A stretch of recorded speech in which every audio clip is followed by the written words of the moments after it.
Imitons Saint Joseph.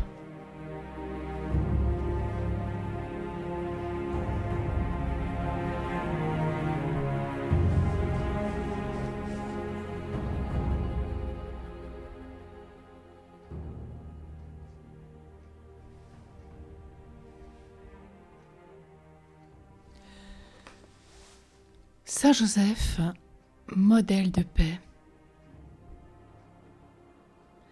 J'aime à te considérer encore, grand Saint Joseph, sous ce beau caractère d'homme véritablement pacifique, qui est le caractère particulier des vrais enfants de Dieu.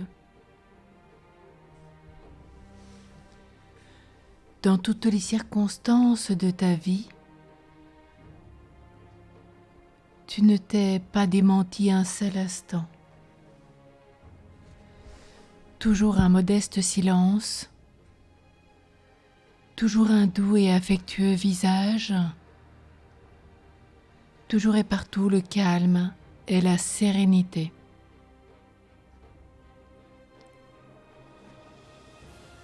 Que j'aime à méditer sur toutes tes actions empreintes de tant de sagesse.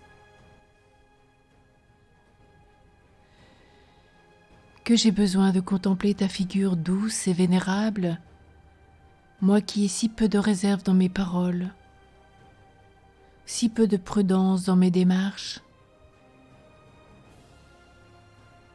qui ai tant d'inégalité dans mon humeur, tant d'éloignements à supporter, ceux mêmes que le devoir m'oblige de respecter et d'aimer. Tu as donné surtout un grand exemple de l'esprit de douceur et de paix, lorsque, ignorant l'ineffable prodige que le Saint-Esprit avait opéré en Marie, tu t'es aperçu que cette Vierge Immaculée était sur le point de devenir mère.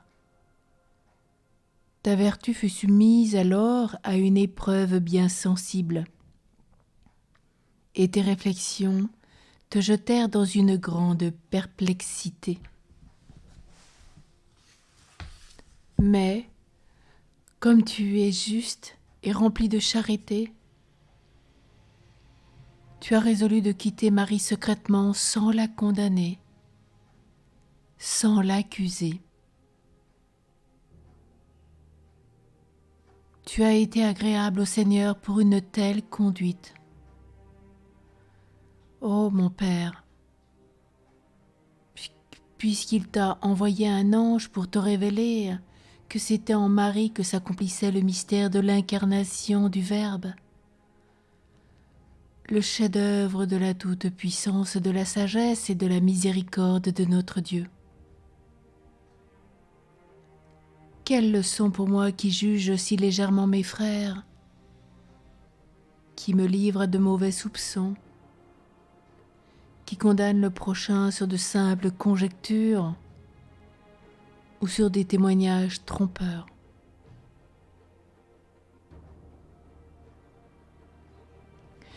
Saint Joseph nous rappelle que la paix est un riche trésor. Elle surpasse tout sentiment. Dieu la donne avec abondance à ceux qui l'aiment, et l'insensé ne la connaît point. Pour conserver la paix dans son cœur, appliquons-nous à conserver avec le prochain. Il nous faut vraiment la conserver, la demander, la prier. L'homme qui vit en guerre et en discorde avec ses frères s'éloigne insensiblement de Dieu et perd bientôt la paix avec lui-même et avec le Seigneur. Nous savons combien cette paix est un précieux trésor au cœur de ce que nous sommes en train de vivre. La réalité du monde nous le montre chaque jour. Et aucun sacrifice, aucun effort ne nous coûterait pour l'acquérir. Il nous faut mettre généreusement la main à l'œuvre pour adoucir notre caractère, pour triompher de nos mauvaises dispositions et pour nous former à la sainte vertu de patience. N'être agréable qu'avec les personnes qui nous plaisent et qui nous font du bien, c'est agir tout naturellement. Ce n'est faire pas plus que ce que font les païens, nous rappelle saint Matthieu au chapitre 5, verset 47. Nous sommes appelés enfants de Dieu, fils dans le Fils, et appelés à une plus haute vertu. C'est bien saint Matthieu au chapitre 3, verset 44 qui nous dit « Aimez vos ennemis, faites du bien à ceux qui vous haïssent, priez pour ceux qui vous persécutent et qui vous calomnient. » Voilà les enseignements de notre divin Sauveur qui nous a donné en même temps le précepte et l'exemple. Recueillons-nous en nous-mêmes. Voyons en toute humilité si les autres n'ont pas plus à supporter de notre part que nous n'avons à supporter de la leur. Si Dieu nous permet des croix bien pesantes dans l'intérieur de notre maison, de notre famille, si nous avons beaucoup à souffrir, rendons grâce à sa bonté. Demandons-lui les secours nécessaires pour supporter les épreuves auxquelles il nous soumet. Regardons le ciel. C'est bien saint Luc au chapitre 6, verset 33 qui nous dit que notre récompense y sera grande. Mais le plus souvent, ce sont des misères, des bagatelles qui portent le trouble et l'aigreur dans des âmes créées pour s'aimer. Un premier mouvement d'impatience porte à l'irritation, puis au dépit et à l'emportement. Une explication un peu vive dégénère en un échange de paroles fâcheuses et piquantes, puis en trouble, en querelle, en inimitié, et quelquefois en haine et en affreuse vengeance.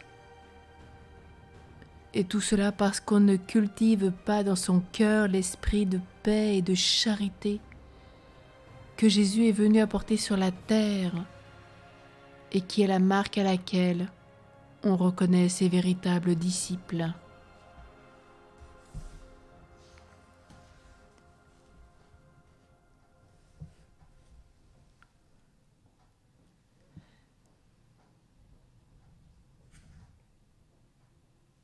Pensez, dit un pieux auteur, le Père le Jeune, quelle humilité, quelle pureté, quelle chasteté, quelle charité, quelle prudence et quelle sagesse devait avoir l'époux, qui a été donné aux prières et au mérite incomparable de la plus sainte des Vierges.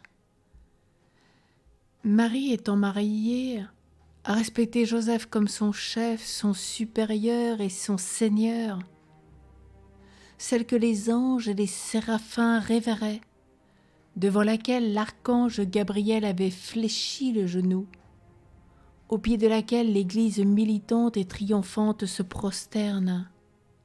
L'Église bien-aimée du Père éternel, la très digne mère du Fils, l'auguste sanctuaire du Saint-Esprit, a honoré Joseph en toute humilité. Elle s'est abaissée devant lui et lui a rendu toute espèce de service. De ce côté, au milieu de tant de faveurs, Joseph ne montre que de la patience, de la douceur. Il parle peu, mais il fait beaucoup. Et dans sa conduite, il agit comme l'époux de la Marie, de qui Jésus est né, nous rappelle saint Matthieu au chapitre 1, verset 16. Paroles sublimes qui sont le résumé de ces grandeurs et par lesquelles le Saint-Esprit nous apprend qu'étant époux de la Sainte Vierge et père nourricier de Jésus, il a été le plus proche de ces deux sources de grâce et qu'il a puisé le plus abondamment.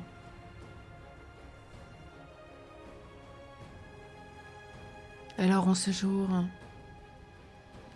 faire tout ce qui dépend de nous pour conserver ou rétablir la paix dans notre cœur, notre famille, notre travail, notre paroisse, pour le monde entier, et spécialement tous les pays en guerre.